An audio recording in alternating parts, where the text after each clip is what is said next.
The Pinball Network is online. Launching. Drain Pinball Podcast. All right. What are you, you're scratching your chin there, Travis. What are you looking for? I just like how I'm the only one celebrating the festivities and the holiday season. Yeah. Like I was told this is a Christmas episode. Nobody and I showed said up. those words. Nobody said it was anything. Last time somebody did. Maybe it's me. Maybe I said it was. Last time we recorded, I think was like the first or second week in November. And Should I go change? No, never, Tom, unless you're taking stuff off. Oh. But Okay. no, it's I think I made the comment of like, well, we'll probably get an episode out before Thanksgiving, that way people have something. And obviously that was a didn't lie. happen. Yeah. Wrong. So it's sorry about that. What I've learned is, we three guys, very different work schedules, very different, family schedules. We could not get anything coordinated. We tried, and it didn't happen. Look, my OnlyFans is taking off. I have to be there for them. You have to. You gotta. It's been busy, and I have a bunch of foosball tables to sell too, Joel. It's the ping bubble pong? hockey, everything, skee ball. These kind of foosball tables. Yeah, I love ping pong. Yeah. I was told that the pinball market is just crashing and everyth's like going to hell in a handbasket. So you look for a new job yet? Isn't it more popular than ever, though? Well, if you read online, apparently nothing's selling. So, I guess. I just sold 2 games this week. We need to talk about that. We need to talk more about that. But, let's I don't do want it. to, Joel. I don't want, you know what I want to talk about? I just want to be 3 friends drinking Winter Jack and talking about how it's the holiday season. And we can talk about pinball during that, too. Oh, okay. We need to talk about the Whopper Chopper. Let's go through this list of things we need to talk about. We need to talk about Metallica thoughts. So we're going to have the production meeting now. Yep. Evil Dead thoughts. I was going to mention Looney Tunes, and Tom Joel, are has you that drinking thing to like mention. Travis and I?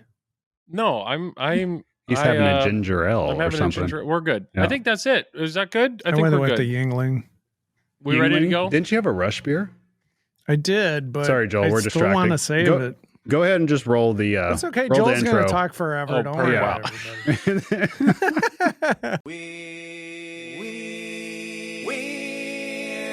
We're 3 guys who like to talk pinball, so we came up with a clever name. We're Joel and Travis Scott who talk pinball, and we call ourselves Triple Drain, Triple Drain, Triple Drain. We're Triple Drain. We did it. We did it. Okay. We did. Great job, everybody. Tom, you said you sold 2 games. What games did you sell? Why are you selling them? Was it easy to sell them? Mainly for room, but I sold Game of Thrones LE to Conrad, who does listen to the podcast. Hi, Conrad.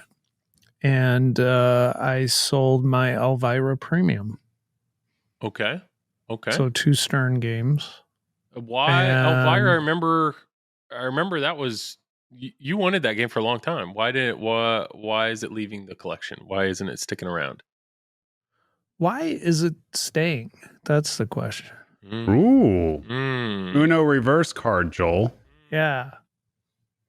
I don't know. I can't answer that. You should have kept it for the Pinball Cup. You probably could have used that game. Oh, wow. I'll go find it somewhere. The Stern Pinball Cup? The Pinball Cup. What? Have you guys heard about that? I've heard about it. The thing that they've been honeydicking us about? Thanks for getting that It's in like there, Tom. every week, it's like coming in December. Now it's like coming soon. Yeah. Like, where is it? I was so fired Update up all for your it, too. games because the Pinball Cup is coming. Do not hesitate. Joel, Update all your games. What is the Pinball Cup, Joel?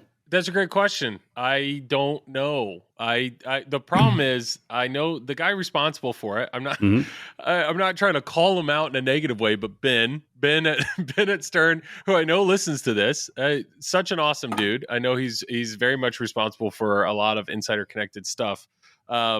So I'm assuming he had a big part in this, but they advertised it as some sort of competition here in December. I'm assuming it's based on either score, achievements, points, something. I don't know. Travis and I were really excited. Yeah, like December 1st came. It was Monday. We're like, okay, we're ready. We're ready to like rock. And then jumped like out of bed, nothing. ran down into the basement in your I skivvies, did. turned on all your games. I actually, okay, Joel, I He will was admit, honeydicked. I will admit, as soon as I logged in, did I look at my work email first thing in the morning? No, I did not. You know what I did? I looked at the Stern Pinball Facebook to see if they announced it. I looked on the website to see what's going on. I looked on Reddit. I looked everywhere. I even went to Pinside, Joel. I even went to Pinside. Holy shit. Yeah. So I was, and then when I realized it wasn't going on, next thing I did, got on the text message with you guys, just in all caps. Where's the pinball cup? Yep. Like I was legit ready. Like I was, because it's exciting. Like the ideas that they have with it. And it said coming in December, so I was just assuming December 1st. But maybe that's Tom and mine's fault. Maybe it's not like coming December 1st. No, it's not our fault. Or it's second, coming or third, in December. or fourth. I guarantee now, you. Well, it's still granted, December. there's 31 days in December. Yeah, that's what I mean. As soon as we get this podcast out, it's probably even before. That'll be tomorrow. So we're recording this. It'll drop tomorrow. We're recording this 10 p.m. Eastern time on December 5th. So if this we already do that already, drops Tom. Don't worry about it. It don't 6th, matter. Yeah, I'm not worried. So what is the Pinball Cup? It's like a tiered event, right? To where they kind of explained it. They have T-shirts. They have shirts. Challenge. So there's challenges for each game, is my understanding. Yeah. Like you have to complete certain tasks. I think it's kind of like what they did with the John Wick contracts, which disappeared. Right. So it's I think the way that they put it on the website too, it's like the first, like they give an example using Deadpool.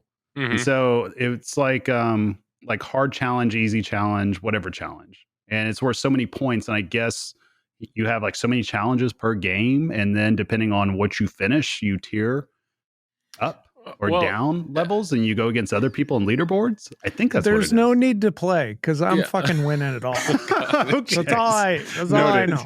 Noted. Yeah. You don't even have to try, everybody. I get, Do you have retiring? Well, I know tomorrow, Tom, you mentioned tomorrow you're getting your Metallica LE. It's coming. It's going to be dropped out tomorrow. So that'll be a great thing to take into the weekend. Yeah. Do you still have your X-Men Pro? It's right here. Oh, well, it's okay. I see it Is now. it for sale still? Or Still no? for sale. Still for sale. All right. Why? Everybody, you But hear I'm that? not dropping the price. Okay, Joe, why are you selling it? Yeah. I think Because I've already it's a good completed the question. future. I've already beaten the game. He's already seen it. He's been there. Did you see that pinball company tutorial?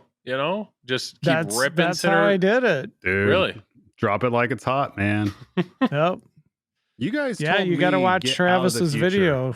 ASAP. And then I was just like, what if I do the opposite of what Joel told me? Yeah. That's don't listen to me exactly for what rules, I thought. I was clearly. like, how long can I stay in the future? And then I was like, Here's what I don't understand with the new code, okay? Right. Like, you actually have to have the README file to understand what all the characters do in the future, correct? Yes. As of right now. As of the current code, right yes. now. Okay. Yes. I don't think it shows up. It doesn't show up on the LCD screen. Yeah. I don't think so. You just whip it out, It's like and nobody knows what Gambit does or Bishop or anything, except for you, if you read the README. So, when you're ready to drop the hammer, you just trap up, you just stare into their soul, like just turn around and look at them. Just be like, I read the fucking README. And then you just let it rip. That's what you do. Establish dominance. Drop the hammer. That's it's like Metallica. peeing on the game, Joel. Just this is mine now. This is mine now because I read the file. I committed to the EULA or whatever it is, and I got that README file. Have you ever done that, Joel? Have just I walk peed on a up and pinball pee machine? on the game. No. Gotta try it sometime. Well, invite me over sometime, and I'll make it happen. Yeah. I can only imagine that's what Tom does with his LEs when he sets them up. He's like, you're mine now. All my buyers now are like, oh, why does your coin box smell of piss? Dude, my coin box. Now I know why he's selling. Yeah, that Game of Thrones is coming back on your doorstep really quick now. Oh man, I've never peed on it. Sorry, Conrad. Do you have a flood in your basement? No.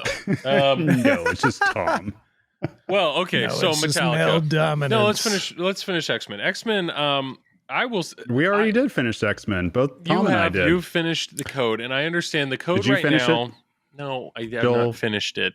No. How close have you gotten to beating the future? I don't have any more. My goal. I don't even know if it's like. When I is that had not X-Men behind you? What is that? What do you got? Looney Tunes? Is that Looney Tunes? I don't have mean, my that's glasses on. kinda like I don't know. X-Men. Let me look. They have balls. Okay, yeah, I see it now. And the flippers. Yeah, there's balls. No, I X-Men. What I will. Okay, I've had a lot of people reach out because it's weird. It's this roller coaster of hype about a game. You know, the game's revealed. People are like, "This game's incredible. Oh my gosh, it's going to be so good." And then people get it and they're like, "Oh, I love the way this shoots."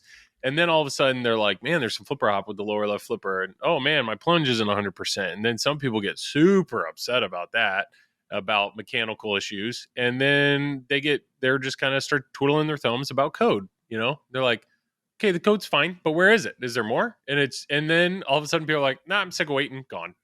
And it's just this roller coaster over the course of like 3-4 weeks, and it's crazy. This hobby's crazy.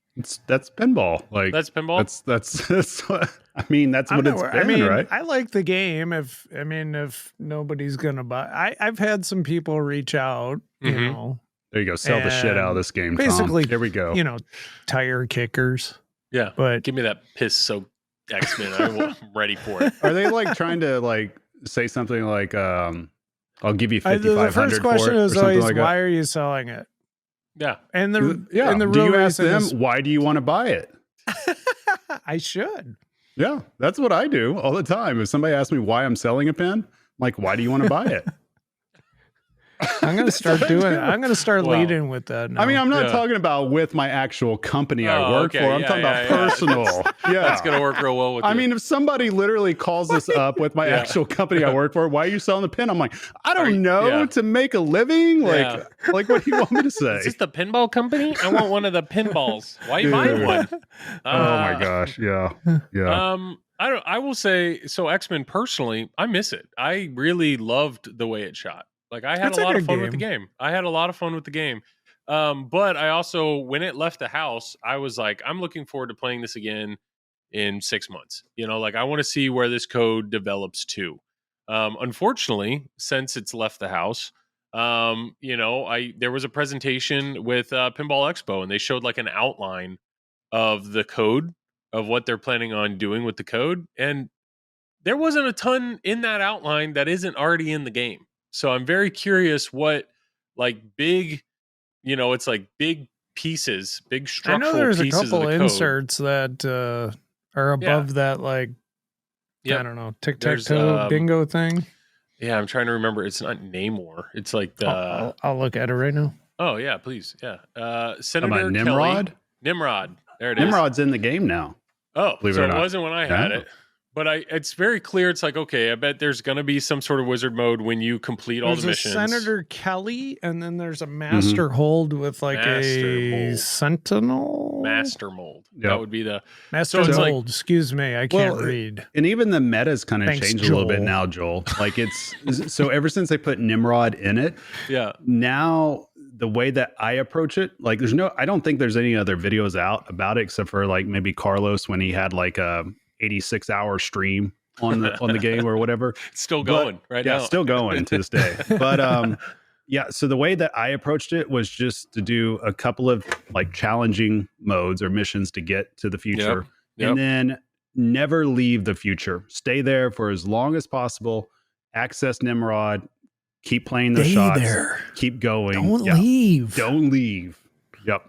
That's how I approached it. This is the problem, and I realize the three of us are very different. You two are more similar than me, that's for sure. And what Pinball. I mean is, while you're listening, I want it to be on the record. This is Joel saying this is the problem, not me. No, I'm not saying it's a problem. It's just it's very clear how different we approach pinball machines and like what gets you excited. Because I want a game that's broad, not deep. I like broad. And the reason it's just because I can't keep the ball above the flippers long enough to experience deep.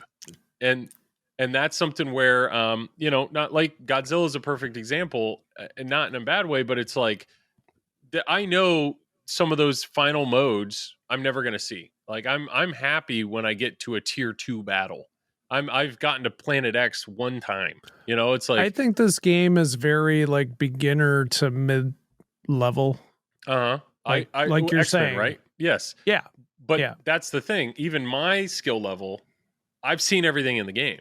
And so that's why I'm looking for, give me more things that are close to the start button. And what I mean by that is like Deadpool made there was a huge change when Mech Suit Multiball was added, because now all of a sudden there's something that you can kind of divert your focus to, or like you can kind of chip away at that at any moment.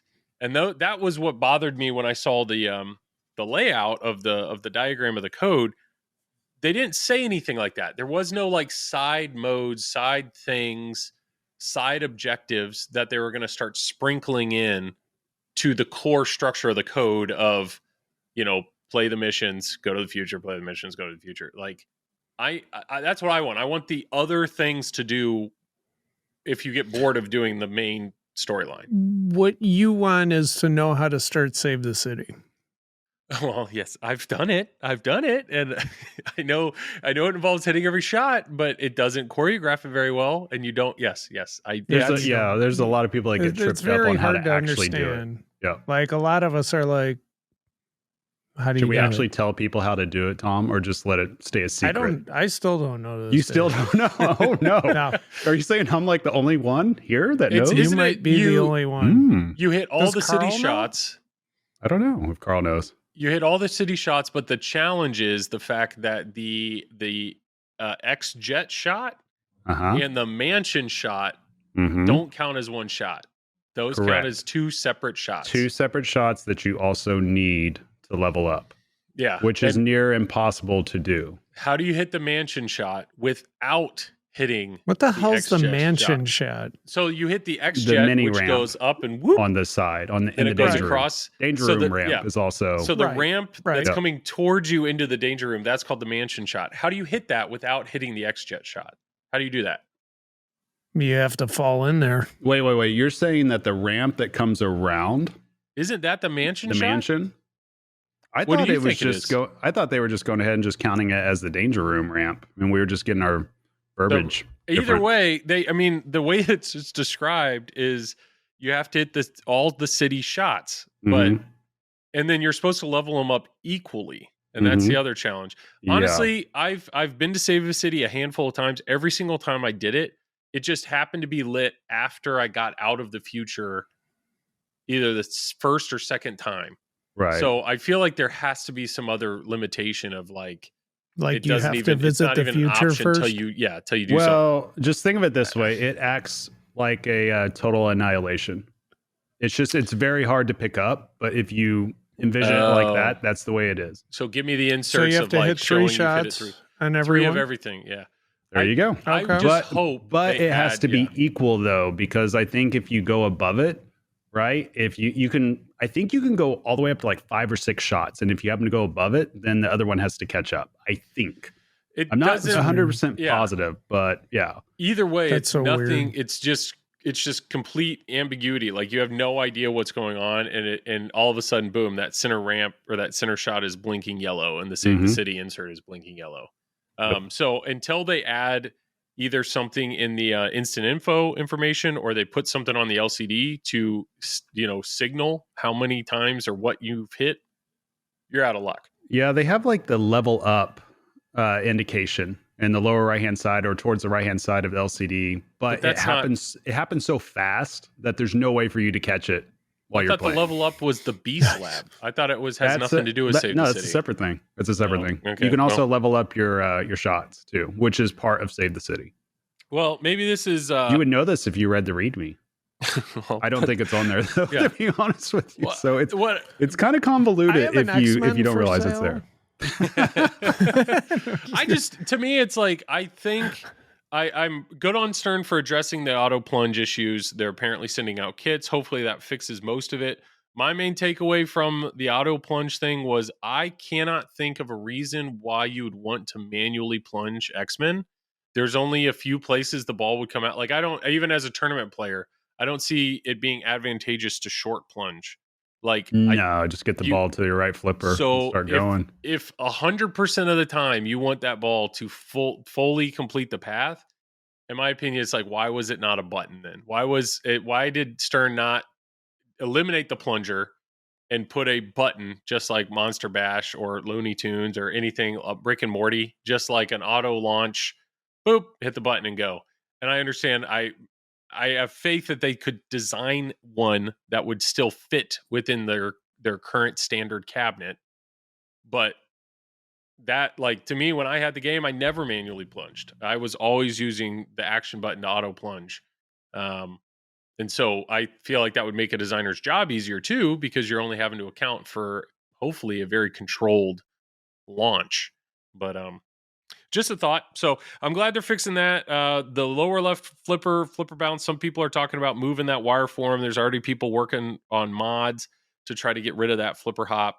But I really hope they don't give up on the code. I hope the code continues to progress, and I don't know if that's something, if there's any way they could just sprinkle a little more in there, just fill it out a little more. I mean, it's still super early though. Oh, I mean, know, yeah. Gomez said it's over only and over again. 0.88 code. Well, But not only that, but George kept saying that it was rushed in production. Yeah, So 6 naturally, months. naturally everything else is going to be a little bit further behind. So it's almost like for this game, I mean, I know. Man, the next game is probably going Yeah. to be at like 1.3 code. Yeah, it's just one of those things. Like, I know I got to watch my words carefully here, so somebody's not like, well, you're just shilling it now. But I'm just, the reality is like we talked about earlier, we're gonna have to wait until summertime, really, to even revisit this Give pin. it a fair chance. When we're looking at it from a code perspective. But I get it, because they put it out like this. They're taking money, the MSRP money, that's the same amount as like Jaws and Godzilla and just games that are completely fleshed out. So I get it, like, fully. What Prices in the world are is going to that? be more than. What scares me though, Do you hear is this? Yes, you're doing something crazy. What is going on here? I don't know. It's called technology. It's in your phone. My phone? His phone started. What's it playing?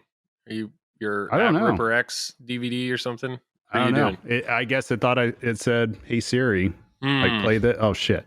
Hang on. You just set that off on every single listener. So that's listening to this, that's not on headphones. Edit that out, or Sorry, My guys. phone didn't react. Okay. You How have about headphones on, Metallica? Tom. How about Metallica? That's what we need to talk Well, about. what my last statement, what I was going to say is, All right, if we're gonna stay on X-Men, I'm pouring myself another drink. All I'm saying is, like, James Bond. James Bond came out and it was super shallow code. There was nothing in it, but there was a gazillion inserts on the playfield that made it very clear how much more they were going to put in that game. Right. Like, there was but that's the only thing that scares me a little bit about X-Men. As far as I know, there's only like 2 inserts that don't have something right now, and it's what Tom pointed out. Master Mold and Senator Kelly. And then for them at Expo to show the outline of the code and not to have like, oh, we have a whole nother page, but we're going to keep that a secret or something. It's like everything I'm seeing on that outline is already blocked into the game. So I'm very curious. I'm honestly, just from a personal standpoint, it's a theme that I love. I really enjoyed the way it shot. I really loved the way it looked. But the code is the biggest hesitation I would have for that to ever enter my collection. And I got time. I'm happy to wait. You don't have one, Joel. What? You don't have an X-Men. I do not, but I'm saying I'm happy to wait to even consider buying one. I mean, if you want an X-Man, I know who a guy has one for sale. Yeah, I know a guy. I know a guy. Yeah. Does it smell like piss? So no, it's a pro, so it has not been pissed on. Oh, he only asserts dominance on the LEs. Got it. Yes. He's looking at himself in the back glass while he does it. Yeah. Damn straight. He just takes his pants down, rubs his ass on the pros. I bet that's what he does. All right. We just lost all our listeners. I was just thinking a lot about code. Hey, if they still listen to us, Tom, after Joel talked about his nuts like 2 episodes ago, we're fine. We're home free. I've already apologized for that. I don't know if we went down in listens, but thanks for what kind of incision do they make, Joel? What they do it's they a like star. What do you well, think? we never they asked carved you in? this. Do they like spread the twig and berries, or how did they do this? I was numb, Travis. I wasn't staring Were at you it. I wasn't spread watching. eagle? Figured Oh, you was did. I have spread eagle? stirrups? No, there's no stirrups. Was your legs just like dangling Okay. off the end of the table? No, I was laying on a table. Yes. Oh, so Enjoy your the legs visual. were there. Okay. Yeah. Did you hear another patient screaming in the room next door No. before the procedure? None of that. Luckily. Did your wife drive you to the procedure? My wife drove me to and from the procedure. Yes. That was yes. nice of her. She Did you was- get a yeah. milkshake Considering afterwards? she was the one who wanted it. I didn't have tooth surgery. No, I did no milkshake. Did you get a No. milkshake? I always No. get a milkshake after any surgery. Like, why not? You go to the doctor and get like a lollipop. Did they and a snip milkshake, the don't you? red wire, the Yeah. blue wire? or the They green snipped wire? both wires, Tom. They snipped them both. Okay, so I've been thinking a lot about code. I know we talk a lot about code, and we've talked a lot about what makes games challenging to be appealing to so many different players. And in my opinion, there's only a handful of games that truly have done it right. And Metallica, that game was here. Metallica LE. What an amazingly beautiful game. And it's just one of those things where if you have an original Metallica, you know the game's great. You know the game's awesome. There's a reason it's been in your collection for a gazillion years. But what Stern managed to do is they genuinely improved it in every single way. Thank you. How so? What did you get? Oh, I was just that's asking beef to jerky? elaborate Monica on brought me that. brownies. No, go ahead. Oh, that's really kind. Hi, Monica. Hey, did you bring a napkin? Oh, wow. Oh, wow. I mean, at least he All right. started with a thank you. It's But going I'm to just get gonna eat this- frosting everywhere. Eat it like a savage, I guess. Okay, Where's go my ahead, Joel. napkin? ahead. Every single way. I felt like the snap your flippers Travis is is just incredible. civilized. That's all. It's incredible, but it also speeds up the game. The art is amazing. The sound package, they've remastered obviously all that. It's in stereo, so the sound is fantastic. The addition of the Hold on a expression second, lighting. Joel. Michelle, make me some damn brownies. And a napkin. Don't forget the napkin. That did come out Sorry, kind of harsh, Joel, didn't go it? ahead. Go No, ahead. the I was just expression pissed lights- off at my wife. Incredible. Yeah, your wife. Come on, she needs to. Where's mine? Yeah. Right? Yeah. What the heck? Get in line. Hey, this What? is what happens when you're a trophy Yeah. husband, guys. I tell you this all the I time. know. Yeah, How you do it? earned those Phil- brownies. Yeah, let me tell you. I'm like the Brr. house husband. Uh, Got to make dinner. um, So Raymond's Metallica, listening. right? Raymond's listening to this right now, and he's like, "Shut up, guys! Just keep telling me why Metallica's great." Okay, wait. what- Okay, so Joel, what were you talking about? Yeah, what Metallica, Ray right? did to Metallica? I mean, we gave him Yes. crap that he just copy pasted, but honestly, I mean, Yeah. he had to kind of rebuild the whole game. But then even the modes that he added, it's just that game is so much fun. And once coming back to that, like, give me something to focus on, but yet I love the distractions. As in, okay, if in my head I'm thinking, okay, I want to get this multi-ball going, and then all of a sudden I look down and I'm like, oh, I'm one hardwired shot away from starting hardwired. I might as well hit that shot. And Joel, then you next thing just I know, locked up my brain there. You said, give me something to focus on, but I love the distractions. what I'm saying It's is, poetic. it's every game, right, has some core goal, some core, like usually it's modes. You're just work your way through. Okay, so it's you're like, give meaning me- like you have your core thing, but then you have like your side quests. So the core thing in Metallica would be crank it up, right? That's the you are trying to get to crank it up. Hopefully the multi-balls help you. Don't Yeah, think about points. say I don't that. think about points. Don't think about points. Like in my Don't goal, think about points. Okay. don't think about Got it. points. I know that's hard for you. But I'm Got it. saying, like, when I step up to Metallica, I'm thinking, okay, crank it up is the goal. Mhm. But if I can start a multi-ball, it's going to help me get to crank it up faster. But the fact True. that they Yep. added in that almost like that ladder system in the way where it's like, okay, the blue arrows on the left ramp. Oh, I've already hit Snake. I've already hit Sparky. Let me just grab a grave marker. That way it'll complete. Get that update, Tom. Yep. That way it'll complete Is all. the pinball cup going now? Yeah, right now. It just launched. I know, It just Jaws is launched. updated. I'm worried my Jaws is broken now. My Jaws is now for sale, everybody. Right. Yeah. I'm sure. Yeah. I'm sorry, Joel. You're going to get through your your talk here. We're good. Okay. I'm saying if I'm Imagine focused getting on doing, interrupted while you're talking. I have no idea what that is. No idea what. Where were we? Sorry, Metallica? Joel. Metallica. Yep. Everybody's going to be mad at me.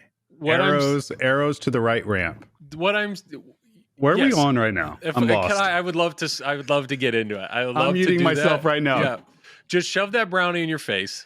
And they're already gone. Both are gone. Okay. With Metallica, the game, to get to crank it up, you have to get 12 of all four. You have to get 12 grave markers, coffins, sparkies, and snakes, and then crank it up as lit. And you could hit each one of those shots individually, but that's a lot of shots. But there's a nuance to the game where you can go one step further, where you can essentially place shots on the other main shots so that you're kind of getting double or triple your value per shot.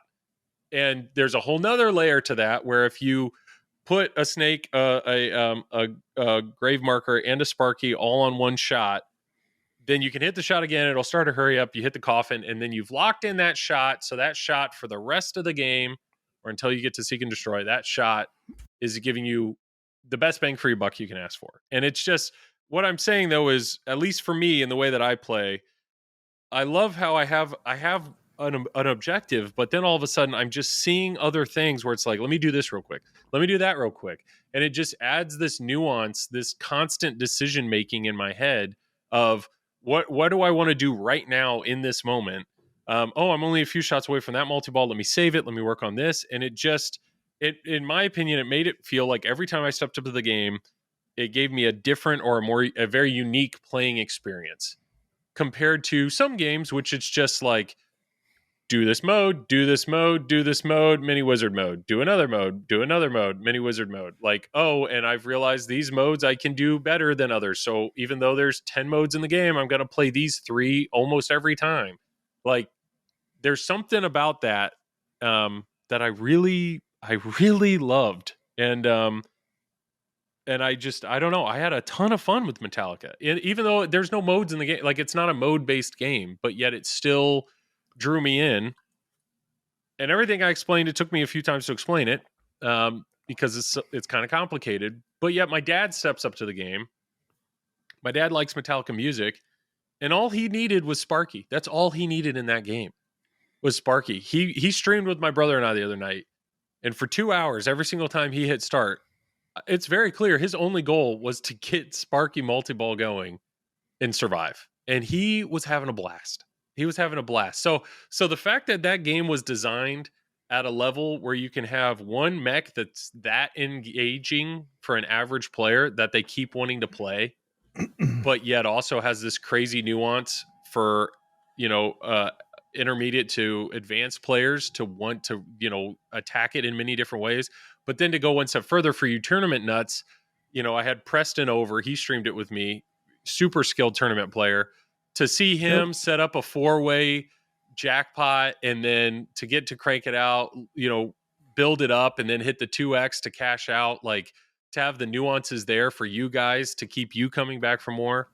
Just brilliant. Like, it's such a well done game. And I don't know like how, I'm not saying it's perfect, but it's like that secret sauce. Why is that secret sauce so impossible? Why is it not like, I think it feels impossible, like why every game can't somehow be that nuanced, that varied, that engaging for so many different audiences. You got to remember who was the original software encoder on it. Lyman. Yeah. Yep. There's a reason why he's considered one of the best, if not the best one to do it. Yeah. I mean, just he was always about stuff like that, just building up the perfect risk reward and just kind of knowing how to get you to explore the entire playfield. Yeah. That's the biggest thing. And that's the way Metallica really is. And that's what's so exciting about the new release of Metallica, right? Yeah. Because Raymond's been able to add on to that and also polish up a lot of stuff that people don't realize is even polished up, such as how the end of the line jackpots work, and there's other things that could have been exploitable or might have been some scoring that was a little wonky that's been drawn back a little bit. So yeah, +2, it's got a topper multi-ball with it now as well. So there's a lot of bells and whistles to it. I can only imagine it's probably a very fun experience. I've only played like 2 games on it so far, or 3 games, but Yeah, I think I have not heard of anybody getting the game and being disappointed by the package that it is. Because I mean, you get the LE, it has the expression lights on it, Oh, new they're artwork. so nice. Yeah, Oh, I it's mean, beautiful. Yeah. It's the one LE that I was very tempted to get recently because I was just like, this is the whole package, and not only that, you realize you're getting a game that's fully fleshed out too. Oh, and that's the most exciting part too. It's fully fleshed out pretty much from the get-go. And I'm sure Raymond's going to keep polishing it up a little bit as he sees fit. But for all intents and purposes, it's ready to go. And it's a fun experience for everybody that plays it. 100%. It's not, I mean, yes, I think it's blackened multi-ball, which is that multi-ball is going to happen once you've played the 4 main multi-balls. Once you do that, that should be blackened. I don't know if it's a wizard mode or a multi-ball, but that is not in the game. I think the one I was talking about is was it Injustice for All? Yeah, with the top. Yeah, multi-ball. Yeah. And I haven't got a chance to see that yet. I just know it's there. And then I know they got the 72 seasons. That's already something to do with the stand-ups, on switches, and I could teach you what that is if you want to. I mean, if you I care have to eventually. If you care, eventually, not right now, Joel. I can't do a tutorial right now because eventually we got to get on and talk about Looney Tunes at some point, right? Yes, sure do. So that's what I don't know. I just that challenge for a software designer of making code. That's the thing, and I'm not trying to dog on X-Men, but it's just like, when I look at where X-Men code is right now, it's just so clear. It's like, what are you doing? You're playing missions, going to the future, and then there's a multi-ball here or there if you need it. Like I need all the other stuff, and so I compare it to Jaws, and maybe this is Tom, you've had so if we look at this year alone, you have X-Men in your house, you had John Wick in your house, you obviously have Jaws, you bought that one. What other new? I mean, you had Godfather, but that was last year. What other new games have you owned? Because what I'm trying to get at is Jaws the only new game. What are you trying to get at, Joel? What I'm getting at is the Jaws the only new game. What game have you not owned recently? But he's owned a lot of these newer games. Exactly. That's why that's gone. A better question. What game have you not owned, Tom? But what I'm GTF? saying is the games that he has owned I don't are sell either out for ones, sale Joel. or gone. So yeah, so you still have Jaws. So that's there was something about Jaws that has kept it there. And I know that to me is a game that I feel like I want or almost need to own because of everything I just said. There's so many different directions you can take that game. And they're all done so well. It doesn't feel like anything else. I mean, that's the cool, like Metallica. Mhm. Okay, yeah, the shots are similar to games that John Borg has done, but the rule set is completely different than anything else, and there's nothing like it.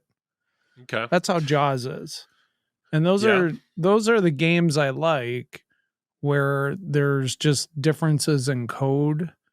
I like different playfield layouts, but when games feel, unique. I don't know, when I can turn my brain off and play a game, like I just lose interest, I guess. Oh, so you want to stay like that staying mentally engaged or stimulated in that sense is key. Because to me, it's like funny I have my early solid state games where I can turn my brain off. Sometimes. Okay. Because there are some times that I like, maybe this is the transition or bringing Looney Tunes, but like, I feel like Looney Tunes is a game I don't have to overthink it. I don't have to overthink it. Just buckle up and have a good time. Like just play the game. And sometimes when I come down here, I only have time for one game or I only have time for 10 minutes. Like I just want to step up to a game, almost find it relaxing, but yet also engaging but yet not, I don't want to stress while I'm playing. I just want to have fun for 10 minutes. Yeah. Like right now, Cactus Canyon, I don't have to overthink anything. Just play the game and have a good time. I mean, it just depends on what you get. Like, how do you define fun in pinball? A lot of people define it different ways.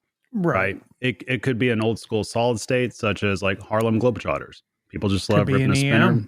Right. Exactly. It could be like any old EM like Argosy. We hear that a lot. Like people like that game, or whatever it could be, right? And then you got others that are rules nuts.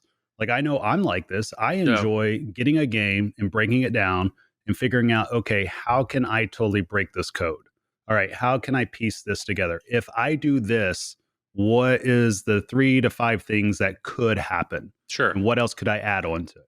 That's what I get the fun. Like I get my fun out of pinball, not just the layout, but the idea of what the game is and what the coder and what the software people want me to do based on what the lights are guiding me to, based off what the scoring is, based off what the shots are returning back to me, like how the designer was. Like that's how my brain works. So, not everybody thinks on that level in terms of wanting to worry about the rules. Like sometimes the level people are on is the bright lights, the mech that does something crazy, and that's fine. Like nothing's better than the other. It's just, that's realistic. So it's kind of like you look back at X-Men, right? Yeah. When X-Men got released, nobody was saying, oh, look at the awesome hand mech of the Sentinel, right? Like there wasn't really that many people talking about that. It was more or less like, oh, look at the unique layout that has the danger room at the side and the offset flippers. Like that was something different that people hadn't seen. If you're newer to pinball, you haven't seen it at all. But if you've been around pinball for years, you might have seen it with Gold Wings or whatever that game was called a long time ago. So yeah, people just get their fun in different ways. And that's perfectly fine. And I think that's what makes Jaws so unique, that when you look at it, like I know the three of us have talked to Elizabeth Gieske a lot, and her mind is sharp. Like she knows what she's doing. I've talked about rules with her and in theory, game theory, dealing with it, and she is sharp. And so there's a reason why when you get that type of brain on it combined with Elwin and you're bouncing off ideas, of course you're gonna like bake something that's awesome like that, and that's really what it boils down to. So yeah, a lot of it just depends on what is the vision of the designer, what's the vision of the software, is that cohesive, does it make sense, who wins out, does it go the direction that suits the design, right? Because sometimes we've seen it before, certain rules and certain decisions, it doesn't seem like it matches up with the actual design of the pin. Like I could think of one off the top of my head, GNR. I've always thought that with the amount of multi-balls that would pour out and just the layout didn't feel like that's what should have been happening, because there's just total chaos in the bottom third the whole entire time. So it's just really dependent. Like, how does that work? It's very hard to make that cohesive in pinball. I totally get it. And I feel like my overall experience in pinball, I'm just continually challenged by what I find fun, what I find engaging. I very much so care about seeing what my friends and family find fun, what they find engaging. And what do you find fun and engaging though? Since you're the one playing, what do you find that's fun to you? Like, what are you drawn to right now? Okay, so first off, the game, if the layout is frustrating to me, like if I feel like there's some shots that are clunky or bricky or just not smooth, like... So every layout you ever play. Wow.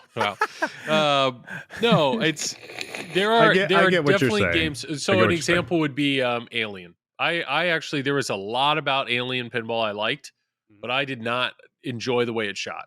Like there was some layout where it's just like, okay, that the cryovac chamber or whatever in the upper left, like to get that, you have to hit it with an upper flipper, but the shot to set up the upper flipper is challenging. Not to mention the shot from the upper flipper is challenging. It was just like that was like, it left a bad taste in my mouth. I didn't enjoy that aspect of it. So to me, it's like, nope, can't own the game, because if I can't physically enjoy the shots, the heck with that. But yet there's other games where the physical, like I really enjoy the shots of X-Men. That was something that drew me back in. It's just shooting the game felt fun. But what am I finding fun? I like story modes. I like modes that it's not just it's not a super simple thing. I like, maybe it's stages, if that makes sense. So like Rush. Story based. Yeah, there was some modes in Rush that I enjoyed. Unfortunately, the Rush that I had, it was a while ago and it kicked my butt. And I felt like Ray actually designed some really amazing things that I never got to see in that game because I was just getting destroyed. So this was John Borg's fault. That's what Yeah, you're it wasn't saying. Ray's fault. That's not what I'm saying. That's what you're saying.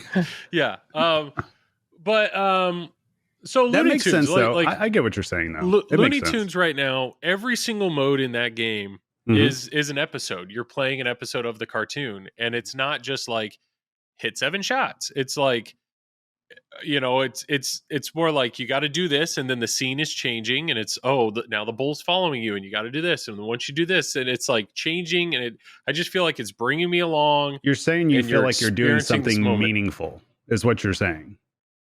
Yeah. Or Godzilla, when you're attacking these things, maybe it's just the combination of the music and the lighting effects, and you actually feel like you're fighting these creatures. It's these pinball moments kind of thing. While some other modes, he said it, Tom. He he said the thing. You got to pay Canada $5. But it's a world under glass. Some other games, though, the modes are just kind of lifeless, you know. And it's just, you just feel like you're just kind of chopping wood or just kind of grinding through it. There's And some it's shitty kinda modes like out there. We can Avengers call a spade. It happens. 2012. Sure. Oh yeah, you experienced that recently, didn't you, Tom? At Free Play Florida. I loved it. But I'm gonna hit this shot 16 times instead of multi-ball. I'm not Captain trying to America pops. I'm not trying to poo-poo on things, but like John Wick, to me, I understand it was early code, but like to me, when I had that game, I cannot tell you any difference between any of the modes. They were AI all has a mind of its own, Joel. They're all What it just it was just it's just a different color with a different song. But I didn't like it didn't rope me in. It didn't pull me in. I actually played Mando the other night, and no, Tom. I actually he's about to enjoyed say that it. game. I actually have fun with that I game. like Mando's fine. Mando, I like but Mando. it's I like like the music to it. the music is fantastic. And when you get what we did was I was over at my buddy's house, and the three of us, we decided to play a co-op game. We're like, we should be able to beat this game. Let's get to this is the way. Like, let's do that. And so we actually got very close. We did not, but we were able to see all 3 wizard modes before the final wizard mode. So we saw every mode. We saw every multi-ball. The encounters are kind of a grind. But getting up there and falling down and getting up there and falling down. It used to be even worse. It used to be even worse. Yeah, it used to be very grindy. Yeah. But it's like actually being able to see what's all in that game. It's like, you know what? These modes are fun. They do feel unique. Like the video clips they got and the sound package in this and the energy it invests. It's like, this really is fun. Like there's some really good. I think Mando's a solid game, cool. Honestly. Yeah. The Foundry does. That was something that I realized. It's, Ryan's like, hey, dude, get in there, cash out, buy an extra ball. It's like, oh, you still have yours, Tom? No, I had the LE, but I think if I could find a Pro pretty cheap, I'd probably pick one up. Yeah. There was, I know, so Flipping Out had one for sale used. It was a used premium, and I think it was like $6,000. Dude, somebody put up an LE. Been having some killer sales. Honestly. There was an LE at $7,700. That to me, as of 2 days ago. Yeah, I don't know if it's still out there, but yeah, the market's been pretty crazy. Yeah, that's what I don't understand. It's like Mando is way better than that. Like that's. I don't know, pull the trigger on it. It's just, and maybe it's because the layout, it is a fan layout and all the shots are so forward that it can feel somewhat brutal, but you can, once you find the shots, like the actual code in that game, I had a lot of fun with it. And so I don't know. It's just, I am constantly battling in my head, what's the next game I want to play, or what are the games that when I borrow them from Zach, what are the games that I actually find myself coming back down here and playing frequently? Jaws. And Jaws is a game I miss. And X-Men. Tom, that was the Jaws. That was the Jaws theme right there, Tom. What about Elton John? You miss Elton John. I was going to say that. Ooh, Metallica, yeah. I miss. That's a fun game. Yeah. Elton John, I miss, and Labyrinth, I miss. Those are all games. Okay. Labyrinth. What I will say we is the don't biggest. Talk a lot about Labyrinth. I don't have a lot of experience on it, but it's not. From what I've played, it's a pretty good game. Well, it's kind of weird. It's been out for over a year now. Yeah.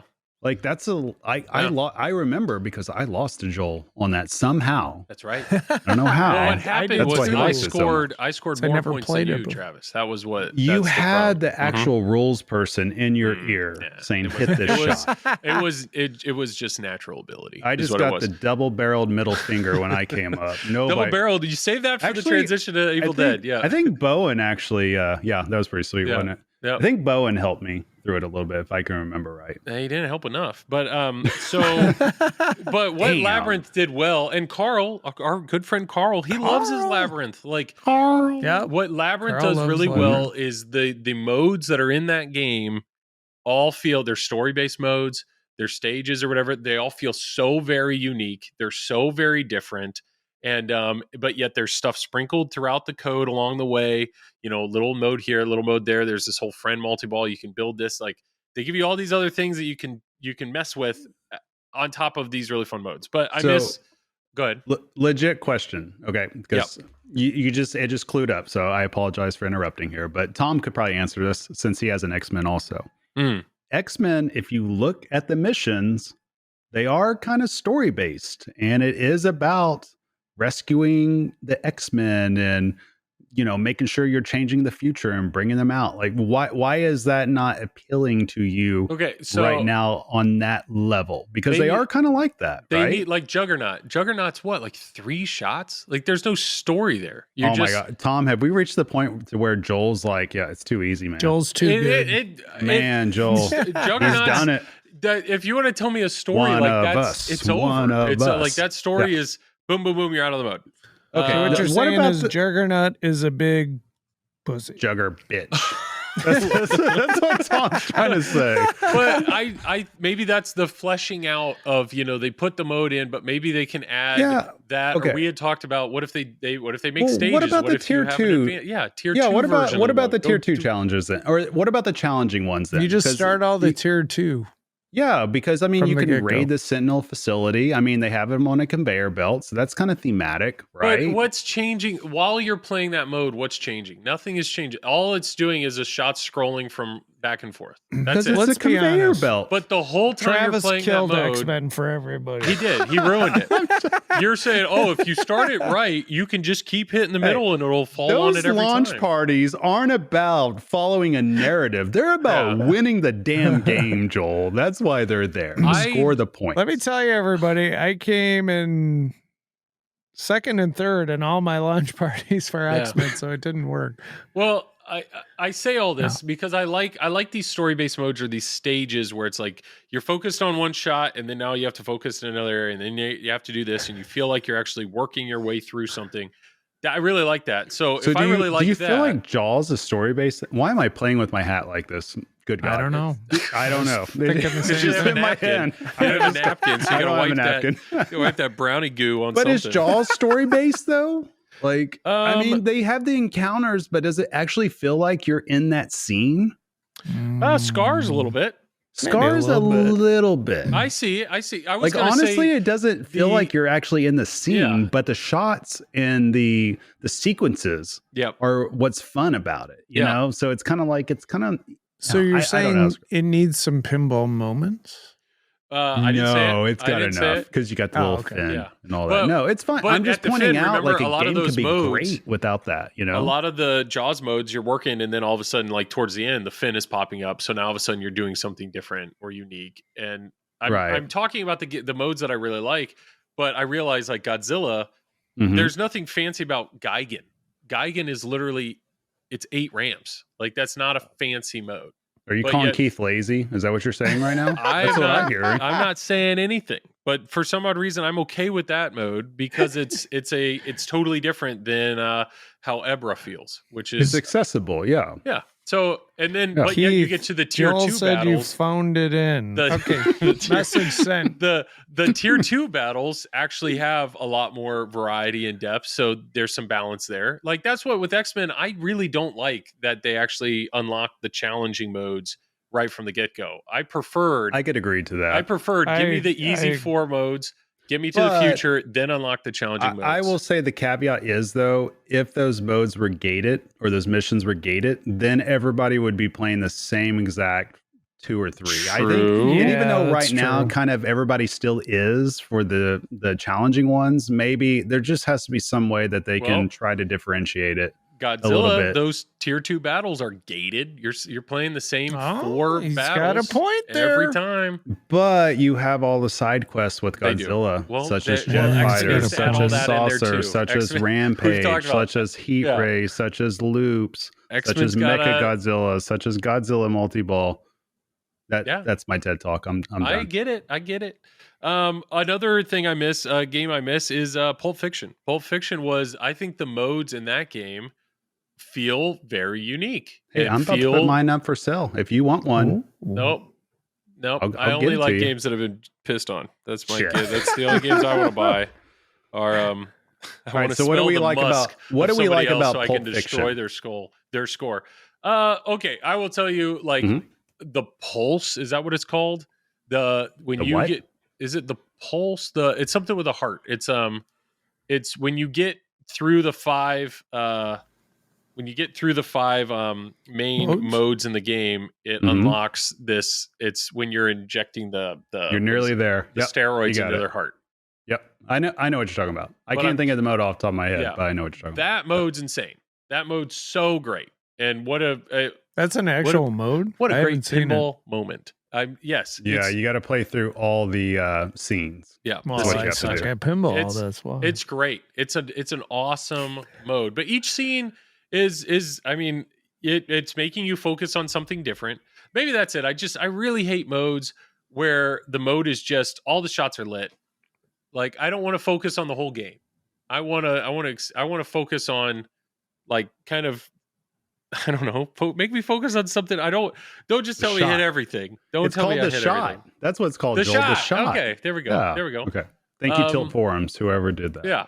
So to me, it's like, once again, back to Metallica, what I love now is the challenge modes. All the crank it up modes you can do as challenge modes. And so I played that with my brother and dad and I.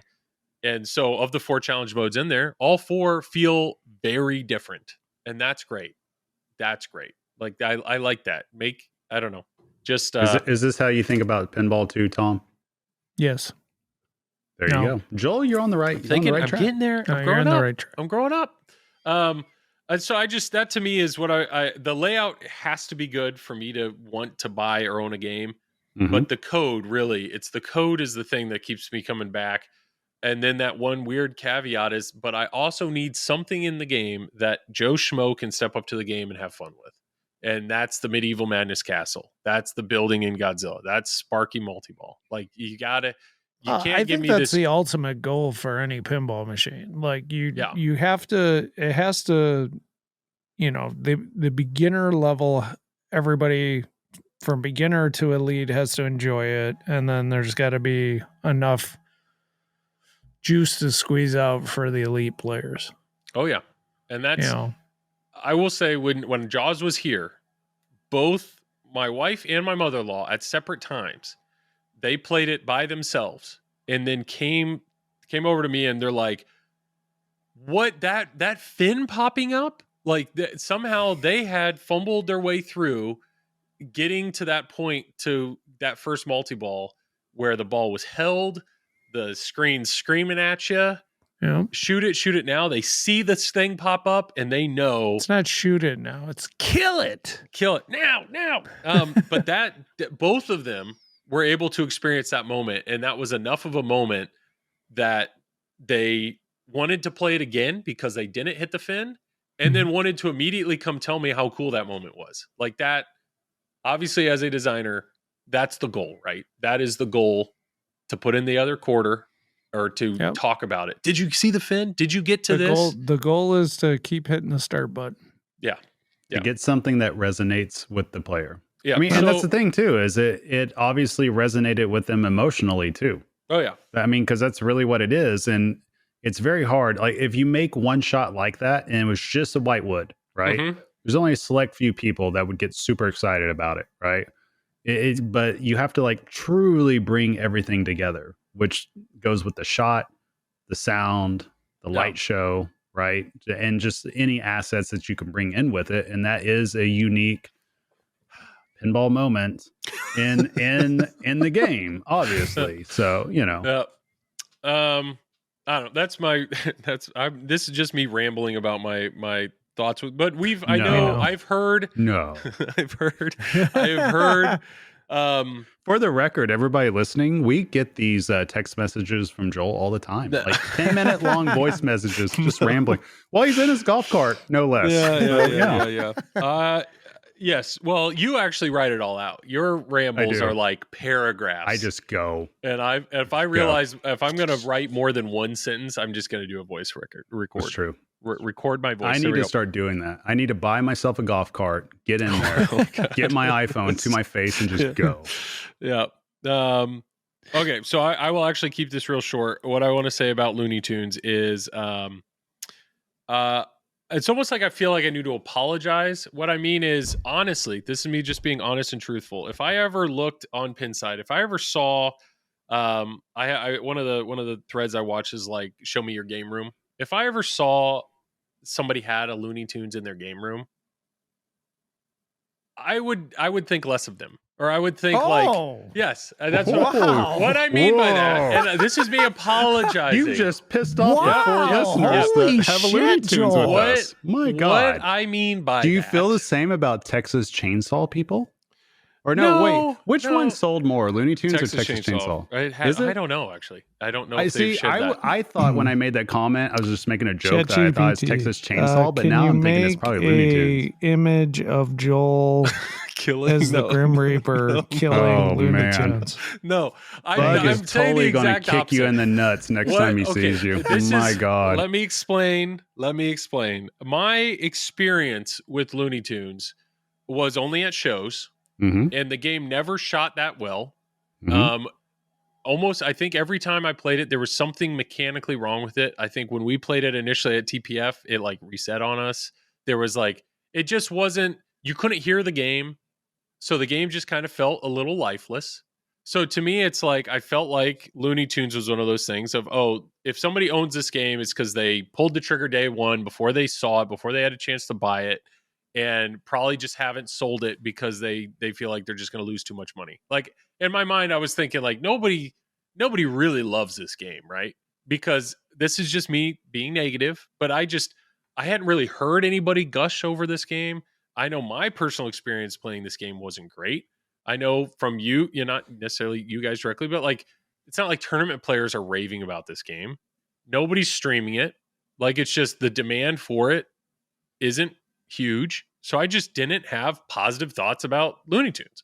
So when Zach was like, hey, I'm going to have you stream Looney Tunes, I was like, all right, whatever. Like I'll stream whatever he wants.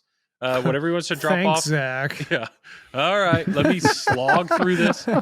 But in my head, I was like, I don't want a GTF stream. I don't want there to be mechanical issues. I don't want there to be software issues. I don't want to be battling this pin for 2 hours. Small side note. The game did crash one time, but luckily it was one time. I like that transition. Besides that one time, we would have won, but fucking defense stopped us. We would have scored so many more points. I watched the stream. It looked like you and Jared were having a good time. We're having apparently a great time. We were having genuinely having a great time. The game shot so much better than it's shot at a show. Like the flippers actually felt snappy. The ramps, because of that, didn't feel clunky. Like the game flowed. There was a few times where, every ramp feeds a flipper. Like I comboed like 3 or 4 ramps in a row. And it's just when you get in that zen state where it's just like, shoom, shoom, you're just flying, like connecting shots. It's like, this design is actually pretty good. And then you build in the actual, the fact that the modes feel very unique. They're funny because it's freaking Looney Tunes, and the sound, even though it's like classical music and whatnot, but they've got good call outs. It's just, it was such a pleasant surprise with genuinely how much fun we had playing that game. I was prepared to ask the question to Jared, if the goal was to put a kid-friendly pinball machine at my parents' house. Would I rather my parents own Looney Tunes or Toy Story? That was the question that I was going to propose to Jared. And luckily somebody in chat proposed it like halfway through. And Jared's like, Looney Tunes by a mile. And that really surprised me. Like, Toy Story's Pat Lawler, right? Like, the game shoots great. But I mean, Travis has sold his Toy Story. I know his feelings on Toy Story. I'll just be honest. I played His both. daughter's still crying about it. Yeah, she's still salty. Both I played both, and I had more fun on Looney Tunes. Yeah. Just flat out honest. Yeah. But that's like Toy Story 27-inch screen, Travis. Hot rails. It's got all the bells. Like, it's a beautiful. Toy Story is such a beautiful game. They put Forky in the game, Joel. I had fun. The Duke Kaboom ramp is fantastic. But honestly, it is a cool shot. I'll give them that. There are some really good things about Toy Story, but this game just totally Where's your Toy surprised Story me. at? I never bought one. Did you get an Elton John, Tom? I did not. I do miss Elton John. So let me get this straight. Yes. You got a GNR. You got a Godfather, but you did not get an Elton John. Correct. I got so many questions, but Joel, go ahead. We'll come back to that question. Wait, that's a good. That's if you want to. I'm just a good lead. I'm just trying to figure out why Tom didn't get Elton John. I played the shit out of that game at TPF. Elton John's It's a fun game. It's good. I just it's like I'm Steve Ritchie's greatest John hits on all the shots. So like, yeah, the theme didn't grab me, and then like I don't know, I didn't want to lose like $4,000 when I bought it. To use Tom's earlier words, it is a the layout is not unique. Like, it is a Steve Ritchie's greatest hits, and then the code. I feel like the code in Elton John is not a one-off experience. Like, the code is good. I enjoy the game. But if you want, I don't play it and I'm like, oh, this is amazing. It's just like, yeah, it's fun. I mean, I like shooting it, but like, I just like, I'm happy just going over to Lumberjack Johnny's. That's like 5 minutes down the road and go play it there. That's fair. But yeah, so that's all I want to say about Looney Tunes. If you're a Looney Tune owner, I apologize to you. I'm sorry for any negative thoughts I've had against for you, because I actually that was the kind game's of really harsh, fun. Honestly, I was just being honest. I mean, Tom, if I was a Looney Tunes owner right now, I'd want to kick Joel in the balls. Probably just like crying somewhere, being like, that mother effer. No, I'm telling you, I get it now. I understand. I understand now why. But that's pinball. I mean, everybody has different tastes. You know, nobody has the, well, okay, maybe some people like me and Travis have the same taste in games, but like there's Joel and he's got a different taste. There's Joel. No, honestly, I've shot Looney Tunes and I think it shoots really good. Yeah. I mean, the code's fine. I do think the code for a player at your both of your caliber, I feel like you could probably blow through the game, or I don't know. I don't know from a scoring standpoint. I don't know if, what Travis said earlier, where he likes to build up things and can I do this and this and this and boom. I don't know if that type of thought. I mean, if you remember, in the game. We tried to do that. You were there, Joel, for that on Texas Chainsaw Massacre. Yeah. At TPF. Yeah. I remember that. Yep. But this is different. Same layout, but totally different code and game design. But it's a fun game. I'm having a good time with it. And I thought, once again, it was when he dropped it off, I was like, we can probably give it 1 week. But if it's boring or it's just not, one stream's good. But like, we finished the stream and Jared's like, that was awesome. He's like, I am looking forward to doing that again. And so it's like, all right, let's run it back. Let's do it again next week. Because it's just to me, it's one of those. What if Zach takes the game back though? Maybe he will. Then I'll miss it. But it's but to me, I think it's easy to look at pictures on or video and make very strong opinions on whether or not a game is good or not, or even maybe you can play it once or twice at a show and have a very strong opinion on whether or not a game's good or not. I had that opinion.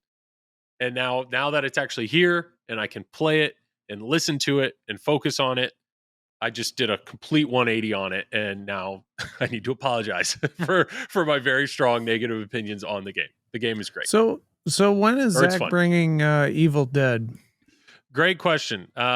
Luckily, last night on stream, will your wife allow it in the house? I am pretty confident that if Evil Dead... when are you going to shit on this game? I'm pretty sure. I don't know. I hope we have a chance to stream Evil Dead. We normally don't stream spooky games because they're all sold out. So obviously, if Zach buys one for his own personal collection, then that's when I have a chance to stream one early. Sure. Otherwise, like, the extras that he orders are at the end of the run. This, I streamed Looney Tunes. Obviously, we're at the end of the run of Looney Tunes now, but this is Zach's personal game. Didn't you play Texas Chainsaw Massacre a few months ago? Not on stream. I played it at Expo. I thought you had that in your house. I could have swore you did. Nope. No. But I'm tripping. Evil Dead. Apologies. Evil Dead. I hope I get a chance to stream it. I hope I get a chance to play it. And I hope the code, spooky. I had a lot of fun with Rick and Morty. So Rick and Morty had very similar, like, story-based, stage-based modes. I thought the modes in Rick and Morty felt fun and very unique. Who's on the code for Evil Dead? Isn't it? Who's doing the rules? Rules is Hilton, right? Hilton Jones. I don't know. That's all I'm asking. From Madison, Wisconsin. Hilton, I think, is on rules, but the actual code, the person doing the code is, I think, the same guy that did. It's like Luke Peters. Is that right? I think that's the guy who did that's right. the code for Looney Tunes. So it's, I think there's a chance that it could be a lot of fun. The layout of Evil Dead. There's a chance. Yes. Well, first and foremost, I think we can all agree. There's a chance Joel won't hate your ass for owning this pen. I feel like you and I, Travis, are shills, and Joel is the real, like. Hey, Joel gets away with it. He's so lovable with that beard. He could, like, shit on any pen. Nobody will even care. Halloween is still not recovered. There is still, okay, every pinball... Halloween's Joel's fault. That is Joel's fault. I think almost every pinball machine is fun, but if I'm struggling to have fun in a game... You haven't played Thunderbirds before, brother. I haven't. I can show you a pin that's objectively not fun. So, Evil Dead, I think we can all agree it visually looks incredible. The art package, Chris Franchi crushed it. I think we can all agree on that. That's not a surprise, right? It's okay. Yeah. He did okay. No, I think of course he did good. It's like 11 out of 10. It's gorgeous. Yeah, it's absolutely gorgeous. Of course, it's awesome. Yeah. I also, a lot of the rumors or a lot of what we heard before the game was revealed was basically what I kept hearing is I have no idea how they pack so much into the game. What I'm so pleasantly surprised by is it's not packed in the way where it just feels like there's ramp upon ramp and wireform upon, like the game feels cluttered. I don't think that at all. I think this is it's essentially, it looks like a big kind of fan layout, but yet they have so many different sculpts and very unique different plate, the shotgun shells loading those, the double barrel shotgun on the right, the lower play field, the heads popping up out of the play field. Like there's so many cool little, there's like literally mechs. Like 3 heads, isn't there? There's like the 2 on the side and then the main one. Yeah. The moving hand on the left. One of my favorite things about Monster Bash was Drac. I'm like, why don't we have more of this? And obviously we have the shark fin and Jaws, but like, why do we not have more of this thing coming out that moves? So moving hand mech, that's pretty sick. I think the game looks great. I'm surprised they didn't do either any of Army of Darkness or like base the game on Army of Darkness. Because this is a franchise I know the names, but I've never seen them. I'm not familiar with it. Is Army Have you of Darkness watched the first movie before? I have not seen any of them. I will watch them. I'm not going to lie, because I've seen it a few times, unfortunately. Like, I'm just not a fan of the first movie at all. Okay. Yeah. But Army of Darkness is pretty sweet. That's like the third one. I like that third movie. Okay. Yeah. The first movie, I'm just like, but it gets better, I think. Okay. Yeah. So in your world, Army of Darkness is more, it's horror, but it's like more comedy horror. It's comedy more funny. Horror, yeah. There's more like special effects going on. The first one's like, I need like Like, who dropped acid and made this film? That's the way the first one feels. Like, I don't get it at all. Like, I've tried watching it several times. And I don't even think I've seen the first one, to be honest. I think I've gotten through it once, and then I've fallen asleep 3 times in a row trying to like actually watch it, or just generally losing interest. But Army of Darkness, though, I've seen that a couple times, and that's a cool movie. The third one, yeah.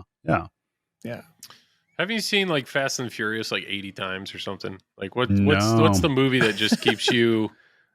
The movie that I watch, just over. It's Age of Ultron, isn't it? No. That one's all right. I've watched Where's Infinity my War. Karate Kid pin? That's right. No, I've seen Christmas Vacation. Oh yeah, there we go. I'm not even lying. I have seen Christmas Vacation. I actually know how many times. Oh boy. Can you guess how many times I've seen this movie? 30 times. Let's go with 44. You're super close. 47 times. Why do you know that? Because it's Christmas Vacation, Joel. Oh, so you watch it every year? I don't know. I watch it every year at least like apparently 1.04 times. I don't know, Margot. Every year. Right. No, it's so quotable. It's a great movie. Well, I don't know. So Evil Dead, I just right now I feel like I don't have a super strong opinion on it because the game, I just really haven't seen any real gameplay yet. I am cautious about the lower right sling because it isn't a sling, it's a flipper. Yeah, that's kind of strange too, isn't it? Because it's almost like a dead area, and then the left side's like super active, and but there's a flipper there, right? There's a flipper there, but the fact that it's not, you're so used to the slings being slings. The fact that that's just going to be dead, the ball's like going to hit it. Active, passive. Yeah, that's going to be weird. Yep. I think that's it, but I'm very curious. That's just a thought, but maybe the first time you play it, it's really not a big deal, or it's actually super fun to use. I don't know. But I just think visually they crushed it.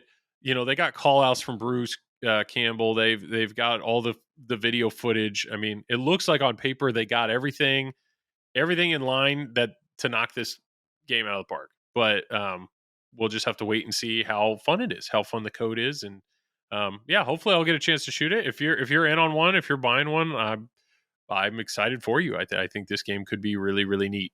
He likes you guys already more than if he bought Looney Tunes. I'm not. So that was the other thing is I as much as Bug and Luke made it seem like that Looney Tunes and Texas Chainsaw Massacre were designed in an equal proportion, right? I didn't ever believe that. Like you're telling, like I feel like the rocket ship on Looney Tunes is the meat grinder on Texas. Like the worm screw that's used to lock the balls. It's like there is no reason that should be on a rocket ship. Like it's very clearly that mech was designed for Texas, and then they had to retrofit it to get it into Looney Tunes. Yeah, that happens. And I get that's fine, but it's like the door is the crate. I just feel like it really. I feel like they mostly focused on it. It seemed like it was more heavier towards Texas Chainsaw Massacre, and then Looney Tunes was kind of we can tweak it enough. The Tasmanian Devil like move like this, turn around. Didn't give you like an indication. Yeah, he's waking up. But those are the things. But with all that said, though, like that was my negative thoughts of just like, nah. But now that I've played it last night, I was like, this game's fun. I'm having a lot of fun with this, and it's great. It's a lot of fun. I'm trying to think. There was another game that I would remember being surprised by. I got to remember what that was, but I borrowed one. Preparing GTF. To not like GTF was that one. Yeah, GTF showed up, and the first I was like, this game's actually incredible looking. Like it really stands out. And then I played. And then you started playing it, and then I remember that stream. That was epic. It was something. It was a fun one. Yeah. Those were our 2 topics. Those were. Now I want to know. So that leads me to my next question of Tom. Like just going back to the Elton John thing too. So, Tom, have you ever gotten a game that you were just like, shit, why did I get this? And you were just like Joel. You were like, you played it a couple of times and you're like, I can't do it anymore. And you needed a palate cleanser. You don't have to name the game, but has that happened to you? He's thinking. I don't think so. I'm trying to think. No, I don't think I'd. That never happened to you before? Well, maybe. Okay. I take that back. Yes, it has. Has it been recent? No. As in, like, within the past 4 years. How's that sound? Possibly. Does the lead designer's name, or not lead, but does the software coder's name rhyme with Schmamenson? No. Yeah. Oh, Was God, it okay, Rush? Yeah. No. Not Rush, no. Well, my follow up was No, what would Rush be was your- like Euphoria for me. what is your palate cleanser? If you have do you have a go-to game in your collection of, like, you just got rocked on something, you're like, I just want to feel good. So you Probably step in. Iron Maiden. Yeah, Iron Maiden. I was literally going to say Iron Maiden. Or for sure. Guardians. One of those two. Guardians. Those- Iron Maiden 100%. That's your feel good. Oh, yeah. It's Well, like, that's the oh, palate cleanser. Yeah. That's I the don't know if palate it cleanser. feels good because I might get my ass kicked Yeah. on that too, but it's still a palate cleanser. What's yours, Joel? Is it Cactus Canyon? You're going to say Cactus Canyon, aren't you? I mean, I will be honest. It's because of the situation I'm in with borrowing games. I would Mhm. easily 90+% of all pinball I play is just whatever game I'm borrowing, because I just, in my head, it's like I only have it for 2 weeks. So why would I waste Right, my that time makes playing sense. anything else? But I will say, yes, it's typically, I would say a palate cleanser, just step up and have a good time. It's usually I go Cactus Canyon. So here's a good question then. Tom, why is it Guardians? I wasn't expecting that. Like, Guardians is a fun game. I've owned it a couple times. But I like Guardians. It's just, I don't know. It's Because he doesn't have Metallica next. Do you have I like the the music theme. on it? Like the custom code? No. Bobily Bobo. So you have like the Stern, like the I have original Stern code stuff, on it. Yeah. Really? So it's just Yeah. a theme and It Just shoots like- well. anything else? Breezing through the modes, trying to get the cherry bomb, Oh. and I Cherry do Bomb's like sick. how the modes work on that. yeah, How you can play through one and then the tier 2 or the level 2, whatever it's called, starts automatically Yeah. and only lasts for that ball. I think that's a cool nuance to build I upon. think And it- it kind of, I yeah. think Lonnie did the same thing though with Aerosmith also, right? I'm pretty sure. Yeah. Pretty- It's yeah. similar. Yeah, the upgrades. I Mhm. think it might be better done on Aerosmith, to be honest, but Aerosmith's like low key fun with some of the rules. Yeah. yeah, I think I've played it like one time. Aerosmith. Aerosmith? It's a good game. Yeah. It's not. You need Um, to tell Zach to bring you an Aerosmith. I don't think he has one, but Well, maybe you should get one. Yeah. go on, You Zach. should, you should tell him. Just kidding. Tom, you had a what was it? It was Whopper something you wanted. Whopper Chopper. The Whopper Whopper Chopper. Chopper. I was Whopper thinking Chopper. Thumpers or something. The Whopper. Yeah. Oh my like, god, what's this up? Thumper kid. Stupper. Yeah. What was it? What is this, and why? What do you need to talk? What do you need to say about it? Okay, Ooh. so the Whopper Chopper is a tournament that is going to be held at Lumberjack Johnny's at the end of February. So February 27th to March 2nd. And it is based off of the new hybrid format, which the IFPA is coming out. Now, Joel, I'll explain this to you, okay? Please do. Yes, Okay. I'm ready. So in that tournament, we're going to have a main tournament, and there's 12 machines. And the way the hybrid works is for every machine that's in the tournament, you get 4 entries total on each machine. But let me explain. So you get actually 12 times 4 is 48 entries. Yeah. Now, a lot of people think that you have to play 4 entries on each machine. That's not how it works. So you have to play at least 1 entry on the 12 machines, Okay. and then the rest of them are like basically up for grabs. So it's basically a best game format, where you have to play all the machines, but you have a limited number of entries set by the number of machines in the tournament, Okay. if that makes sense. So at you're saying Lumberjack Johnny's, minimum 12 entries because you have to play one minimum per game. 48 entries. So there's a total of 48 entries. but you have to play a minimum of one on each of the games. And there's 12 games. Correct. So if Elwyn shows up or Escher, they could play 12 games and be like, I'm good. Probably. Yeah.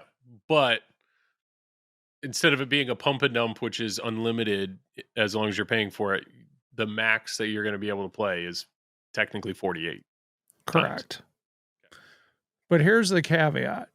So, here's the caveat. So the entry fee is $150. Okay. By playing in the tournament, you have a chance to win a new in-box Stern pinball machine. Dang. Okay. Yeah. Okay. Who's sponsoring that? Or is that doesn't? It's basically part of the tournament fund. So the tournament's funding it, but so we're getting it through the Kingpin games. How many people are you expecting to be entered? What's the goal? At this point, we're limiting it to 100 players. 100 players. Nice. Okay. So the goal is to get 100 players. If we get a total of 60 players, we will definitely have a new in-box pinball machine to be raffled off. But here's the thing. You can also buy entries if you're in the tournament. I think it's $100. I think it's $100 for one entry, and then you get 6 for $500. So you can actually buy more entries to try to get more chances at the game. And that goes into the prize pool, 100% of that. And then you can also get entries by getting the high score on one of the games, making playoffs, yada, yada, yada. Oh, cool.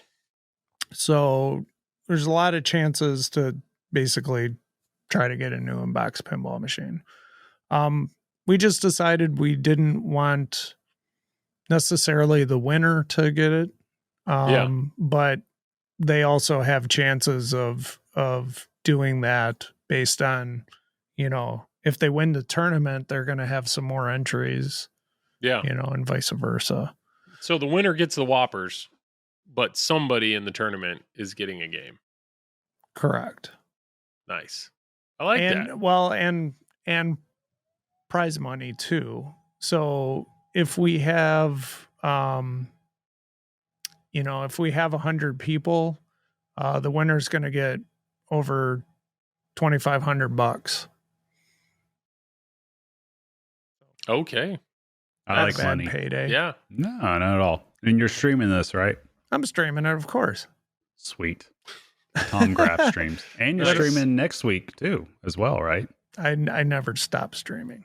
No, just kidding. I haven't streamed in a while, but it's got to leave the camera on for OnlyFans. Yeah. Yes, I'll be at Atomic Pinball for the Winter Bash, which is going to be which is a Stern Pro Circuit event. There's a lot of big names that are signed up.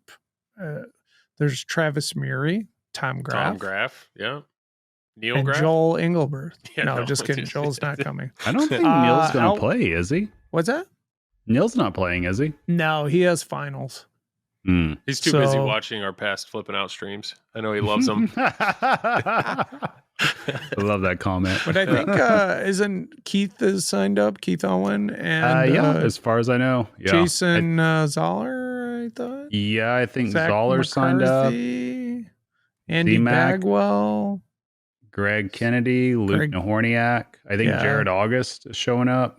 So I think you're going to want to watch that, Joel, and learn how to play some pinball. Yeah, those flipper skills. It's kind of like the old school District 82 tournaments is what it feels like. Like there's a lot of solid players showing up for this. So yeah, that'll be interesting for sure.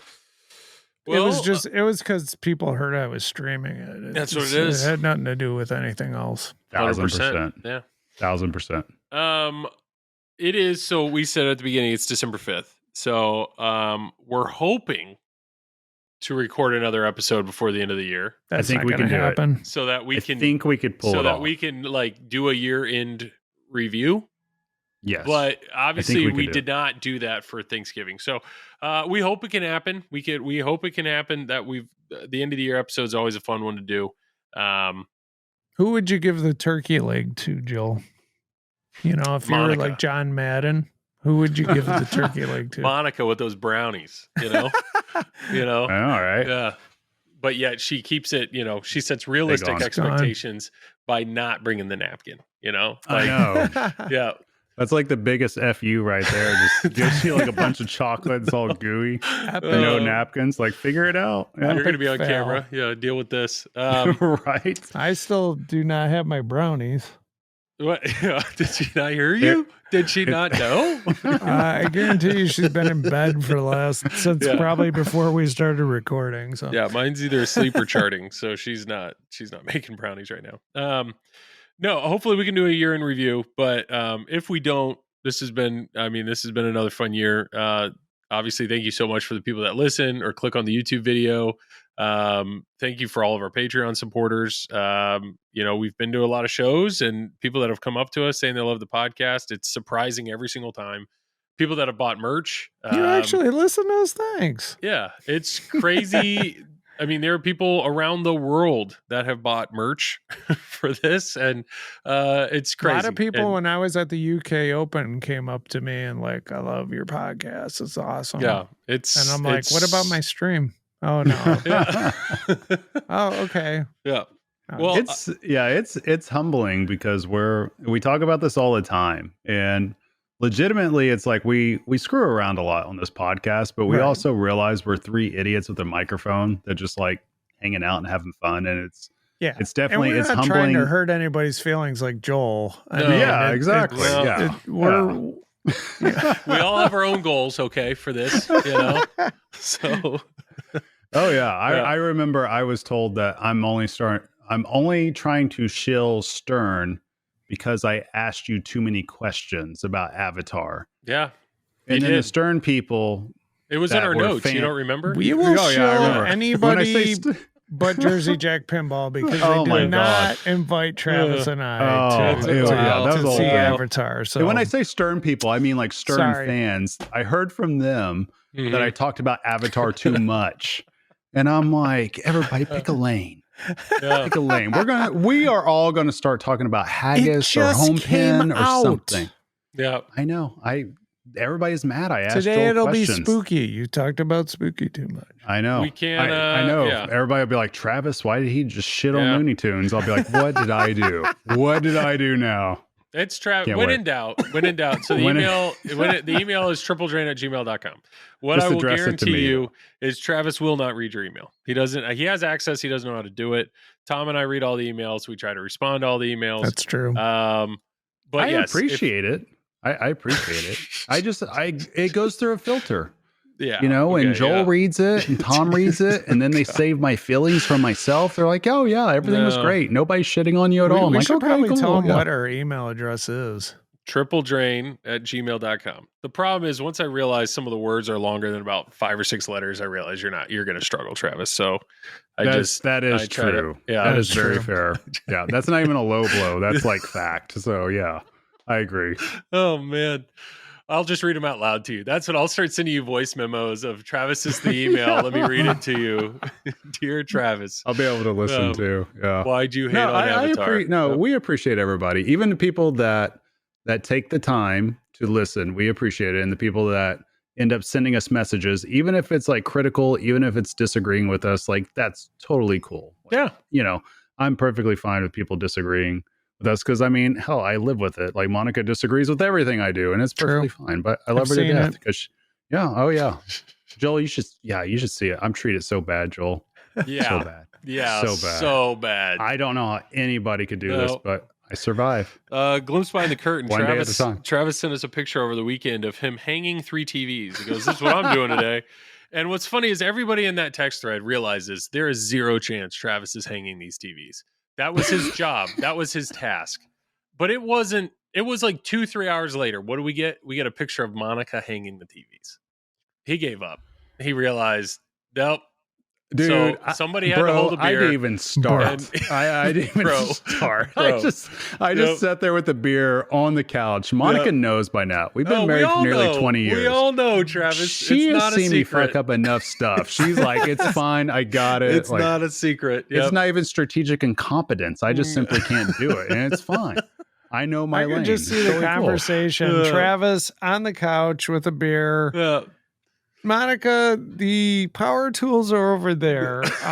If you could just hang that TV a little bit to the right. Dude, it's more like she's like, hey, Saturday, Tom, or she's like, Travis, what are your plans today? Because she's probably like, because I got to do this and this and this and this. And he's like, I'm going to hang those TVs. Tom. And she hears that going, well, it looks like I'm hanging TVs. I will tell you a story, Tom, real quick. I've never told anybody this, so hopefully nobody else is listening to this. But let me shut it off real quick. So this happened a few years ago. And I say a few, it's like 15 years ago, right? Yeah. And at this point, like I was still trying, dude. I was still trying to like do the maintenance stuff and all that. And it wasn't even like I would always F it up, but I would try. Yeah. Right. I would give it an effort. And so I was just chilling out and Monica started working on something. And so I started being like, are you sure it's not like this? And she literally, I kid you not, just stops what she's doing. I'm behind her. She just stops what she's doing. She turns around and she just looks at me. And she's like, I love you to death. I need you just to shut the fuck up right now and get a beer and just watch me do this. And I said, okay. Can I get that in writing? Can I get that in writing so I can laminate it and keep it in my wallet? I'm doing my job. Right then. Over there. I was married to the right woman. I'm over here. I've got my beer. There. I'm letting you do you. She knew it. She was like, go get you a beer. She talked my love language immediately. So I knew it was fine. What's the opposite? So one of the love languages is acts of service. So what's the opposite? Yeah. Like you're giving the love language of no acts of service. Like I'm showing you my love by not interrupting your acts of service. Yeah, support. It's support. Yes. That's what it is. Support. I don't think that's one of the love languages. I forget what it was. I was think supposed it's just to listen participation. To it. Yeah, you're present. Yeah, just being there. Yes, right. Because I could be drinking a beer somewhere else. Now, the real question is, if somebody walks into your house and sees those TVs, does she say, and they're like, oh, those look great. Does Monica then say, I hung those up? Or she goes, yeah, Travis did that. Or does she say, everybody did that? No, everybody. No, there's no we. No. Anybody that's in my personal circle, they know immediately. They know. I'm just incompetent. Yeah, it's fine. Like, I'm not even going to front. That's the way it is. You know, it's not even like, who do you think levels these pins behind me, Joel? You think it's me? It's not me. I'll tell you that right now. It's not me. It's like the same way everybody thinks for the pinball company, I do the tech work. It's not me. It's Carrie Wing. She knows what she's doing. They made a good hire. 2024 hire of the year right there. I know, Carrie Wing, there. Hopefully she gets a Twippy for Rookie of the Year next year or something. Oh. Well, did you pick out that hat, Travis? That hat's, I mean. What hat? Did you pick out the one you're wearing? This? Yeah. Yes. Okay, good. Okay. I did. Good. Did I buy it? No, but I did pick it out to wear tonight. Yes. That looks great. That looks great. Thank you. All right. Hey, it's a Christmas episode. Sexy. Let's very sexy. Thank you. Let's plug it up. Tom, you go first. I forgot what I do. No, Fox Cities. Fox Cities Pinball. I'm on Twitch, YouTube, OnlyFans. Whopper Chopper. Sign up now before they're all gone. Win a new inbox pinball machine. Play pinball. Have fun. Nailed it. Plugged it well. I thought I did. What do you got, Travis? I got nothing. That's typical. Yeah. Pinball company. I'm on Triple Drain and all that, but yeah, it's whatever. Yeah, I'm having fun. I appreciate you too, even Joel, even Joel, and all the listeners out there. On Looney Tunes. I started it. I'm talking about how I changed. Don't even edit it out. I want to see how this goes. It was a train wreck. I can't wait. Yeah, it was a train wreck. I can't wait for the pinside threads just to like absolutely shit on you, Joel. I cannot wait. Yeah, it's so coming. Exciting. It's coming. Yeah, and I'm Joel. I'm the guy that to shit on, and no, I do the Flipping Out Pinball stream. So check us out on YouTube. We just passed 5,000 subscribers. I was really proud of that. That was a goal of mine to see if we could get there, and we did. So I was really happy with that. And really appreciate all the support there. Obviously enjoyed doing that stream with my brother. And super appreciative. You guys do a fine job. Even if Neil Graf doesn't think so, I think you do an excellent job. That's fine. It's fine. I mean, only his opinion matters to me, but that's fine. That's fine. We will never. We will never reveal this. Wasn't that his words? Who watches this? I was about to say we'll never reveal what he said, but now we Who have to. watches this? Yeah.